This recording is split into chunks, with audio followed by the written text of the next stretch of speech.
All right, folks, welcome back from the commercial break. It's Friday, but we're going to do something special to spice up this Friday. We're going to call this AMAC Friday. That's because I was on the road this week and I missed our great opportunity to talk to my good friend, Bobby Charles, and all the good folks at the Association of Mature American Citizens. But it's a perfect day because Bobby can referee what we all saw on TV last night, or really what we all saw for the last 4 days on TV at the Democratic National Convention. Joining me right now, the one, the only, Bobby Charles. Bobby, good to have you on. I've always wanted to do that. I wanted to do that once. I feel like I need to run to the center circle and find the lions. I don't know. That's funny. You fight lions every day. That's what I know about it. Right. That's right. All right. So we had Kamala Harris. She introduced herself to the world. And the night before Kamala Harris spoke, I thought Bill Clinton said something very important. He said that the presidential election is the ultimate job interview for the ultimate job, the most important job in the world. And you got to tell people what you're going to do. Did Kamala Harris hit that mark? Did he hit the mark that Bill Clinton set for her? You know, it's pretty bad when a former failed president sets a low bar and you can't even get over that bar. I mean, I don't know if it was Will Rogers or Mark Twain, but one of them said something about not opening your mouth and letting people assume the best instead of opening your mouth and letting them see the worst. The reality is that this ticket, Kamala Harris and Tim Walz, is an empty ticket. It's a dangerously empty ticket. I mean, one of the most dangerous things, and people see it. They see it because it's affecting their economy. These economic ideas are pseudo-Soviet. At the very best, wage and price controls were offered in by Nixon and by Carter in a very limited way, and they created long gas lines. People couldn't rationing. It was a horrible thing. At their worst, they are implemented the way the Soviets did. So her economic policies: spend more, tax you, make your dollars worth less, make the increased interest on your credit card grow, make the federal debt grow, have no accountability. It's a dead-end economic policy. National security. She doesn't mention China. She blows past critical issues that are affecting everybody in the world with these sort of high-minded nothingnesses. It's like a dandelion fluff. You know, it's like we're gonna make the world work with. We're all gonna say kumbaya and make the world work in a way that'll allow us all to giggle the way she does. No, it doesn't work that way. The world is a ruthless, mean place. I'm sorry. We are a good country, which is what makes us a great country, to paraphrase de Tocqueville. But the world is a mean and ugly place. And the notion that you would put two bozos at the top of a ticket and imagine that that's better than the guy that couldn't find his way off the stage, honestly, no. And I think what you're going to see, John, is a slow disintegration of this ticket.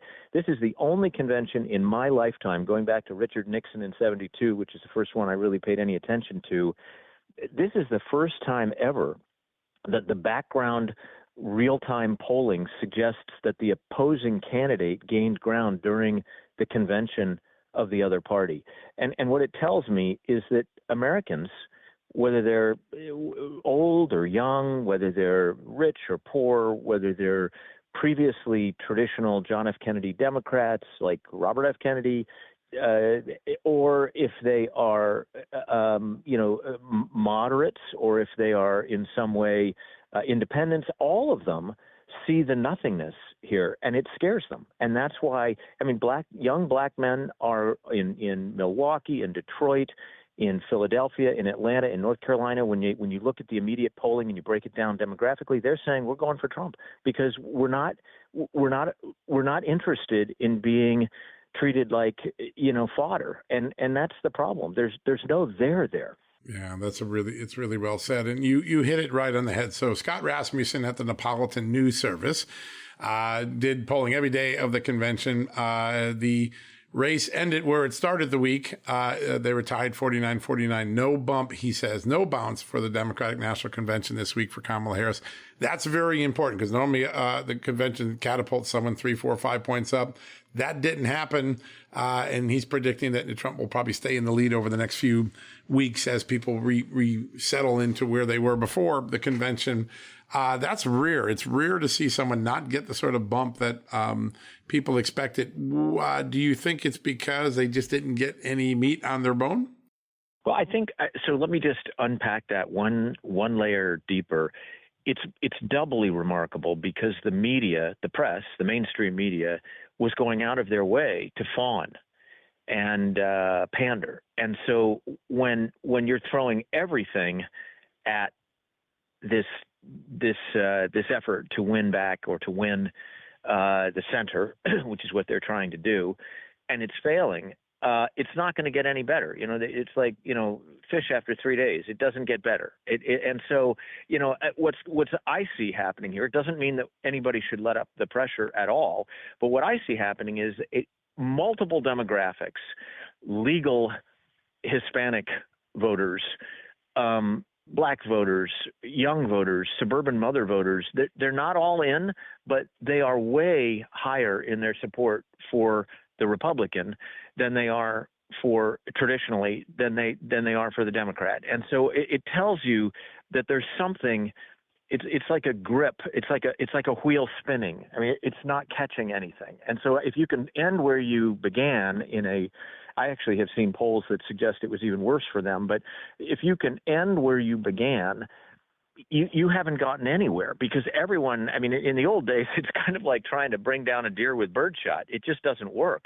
And so what happens is they've got an environment here, John, in which they've built a card house, and it's all filled with these kind of empty notions. And when they try to fill in the empty notions and they try to make up for a lack of integrity or experience, what happens is the things they're pouring into that vessel are as bad or worse than saying nothing. And when you propose essentially Marxist economics and destroying the public sector, when you private sector, when you talk about energy innovation that has already put just millions of Americans out of work, when you talk about policies that are going to stir inflation, when you elevate issues that are less important to people and you diminish issues that are more important, you're on a losing track. And actually, I think a lot of the traditional Democrats, including Democrats that were part of the political process,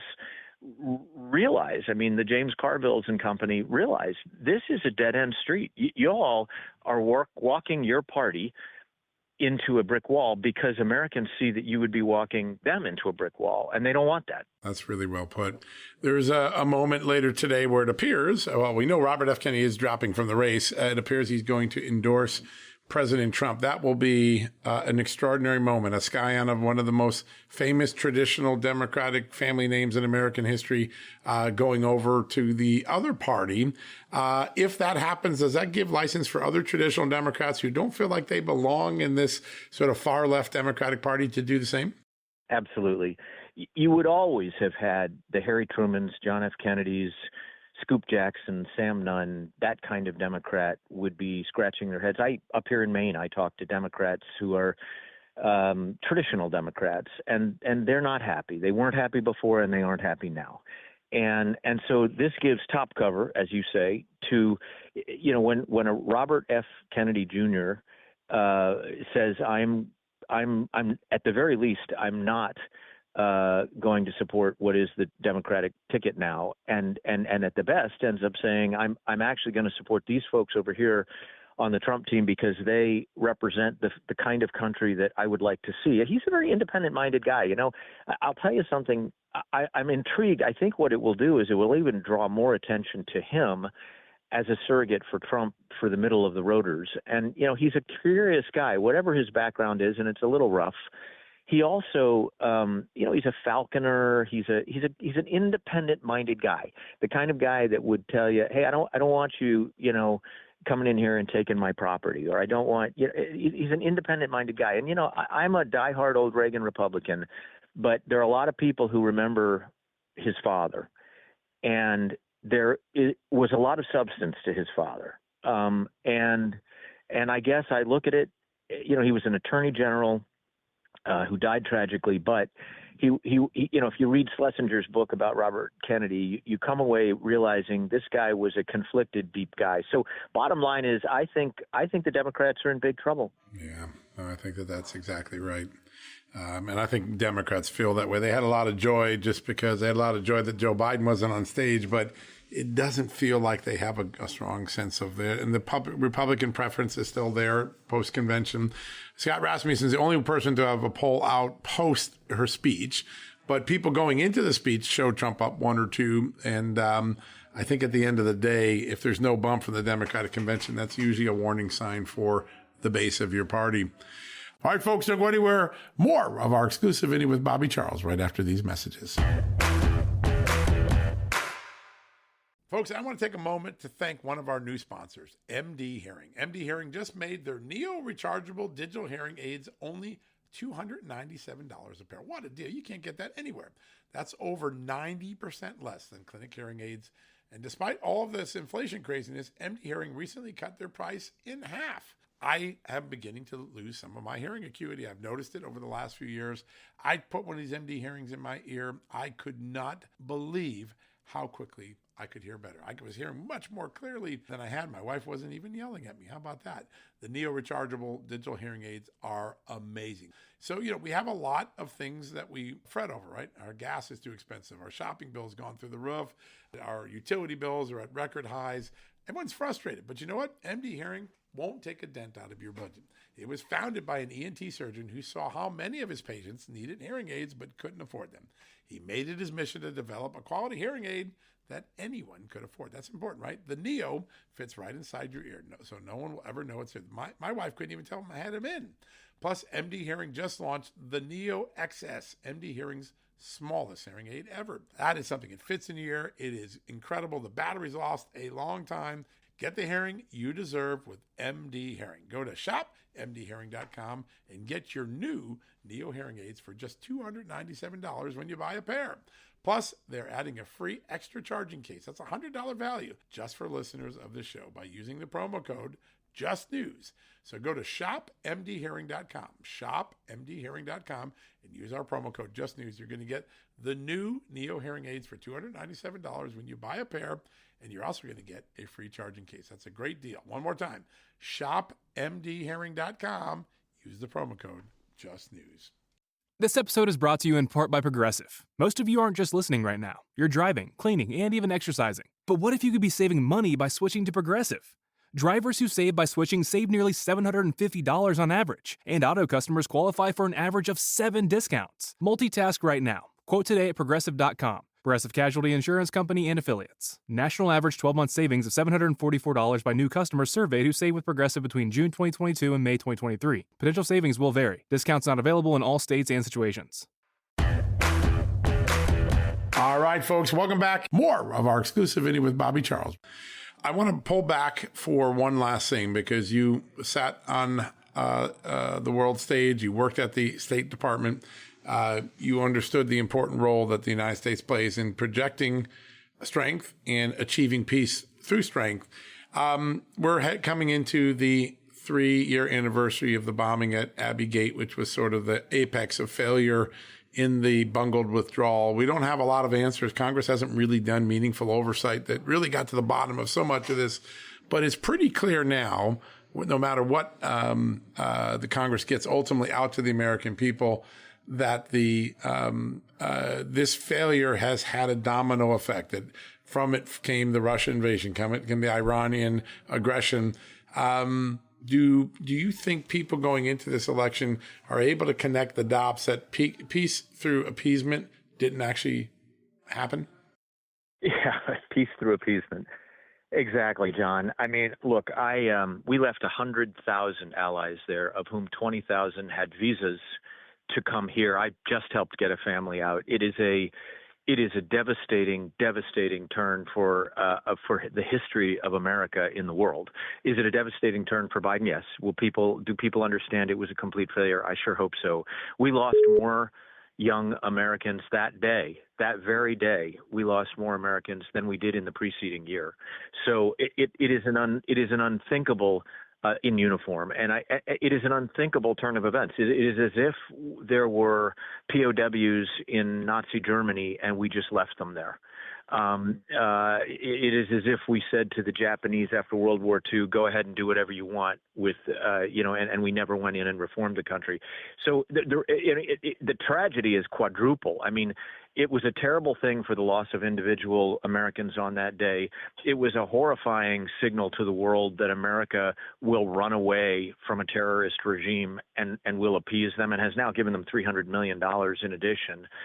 It was a complete failure, third, because our mission in Afghanistan was to take the Taliban out and not allow them ever to come back, and they did. And finally, it was a tragedy because we left all these allies on the ground who had pledged themselves and therefore their families to work with our military and our State Department. So if you were looking, I mean, honestly, in the grand scheme of things, the Biden people who did this should be prosecuted. They stepped over an incredible line. It wasn't just about deterrence.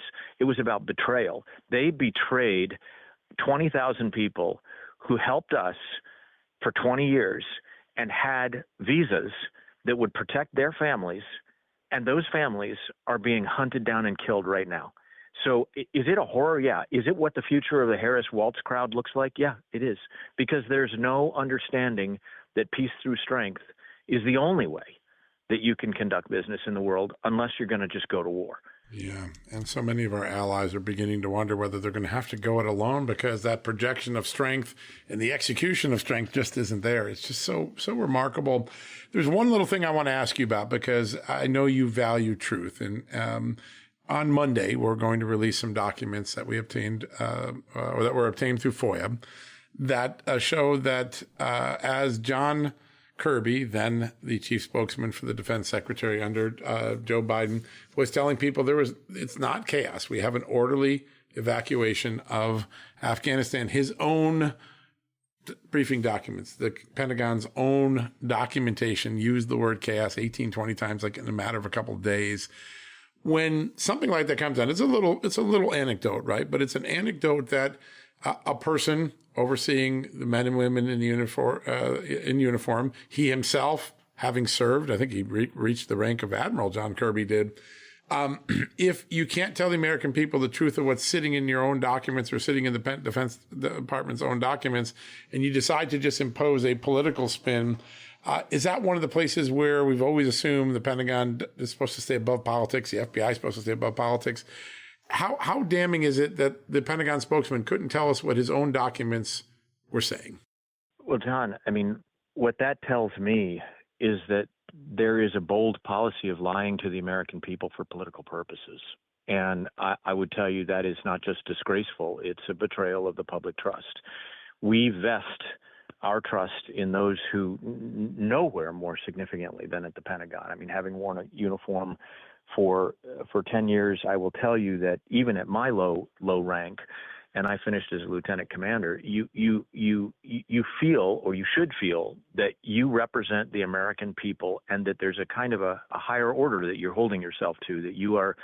Honor requires, not just for the moment, but in honor of all those who served before, that you be truthful and honest and direct, and if you've made a mistake, you admit it to the American people and you get after it. Now, there are warfighting reasons why information is sometimes held back, but that's not what we're talking about here. We're talking about here is a chaotic political event, the denial of which is essentially a lie to the American people. So I'll be honest with you, there are very few things, John, that really get me upset. I mean, there are a lot of things that they've done wrong. They've opened the border, and that upsets me. They've screwed up our currency. That upsets me. They've catered to China and taken money under the table from China. That upsets me.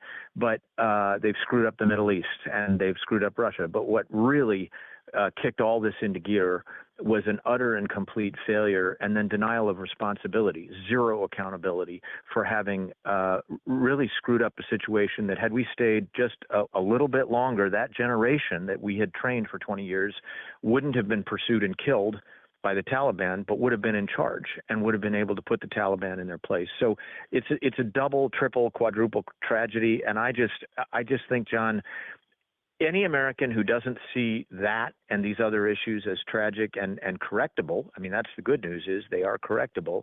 That's why we have elections at the state level, and at the federal level, if anyone who looks away from this is really in a state of denial. And I would say to people, none of us do well being in a state of denial. We have to take the hard choices. And what that means is I don't care whether people like or dislike individually the Republicans or even a more high integrity Democrat somewhere in the country that is distinguishing themselves from this administration. But this administration is I don't know how to describe it, John. There's no integrity.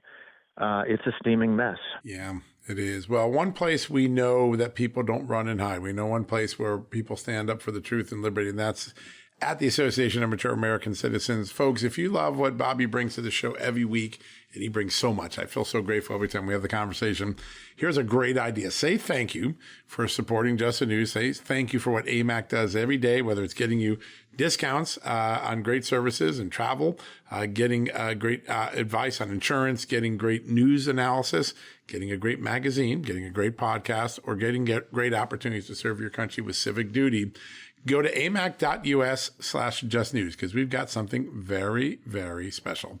For the rest of this month, you're going to get a 1-year membership to AMAC for $1. You can't even get a candy bar at the grocery store for $1. You're going to get a whole year of what Bobby Charles brings to this podcast each week, a whole year of working alongside 2.1 million other Americans who think like you and want to save this country for the next generation.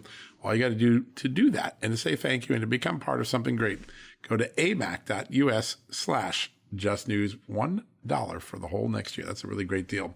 Bobby, as always, a big, big thank you. I'm sorry I missed you on Wednesday, but I'm telling you, you saved your best for Friday. This was a great, great conversation. And we're heading into a solemn weekend, remembering the sacrifices at Abbey Gate in Afghanistan. It was really great to get your take on things.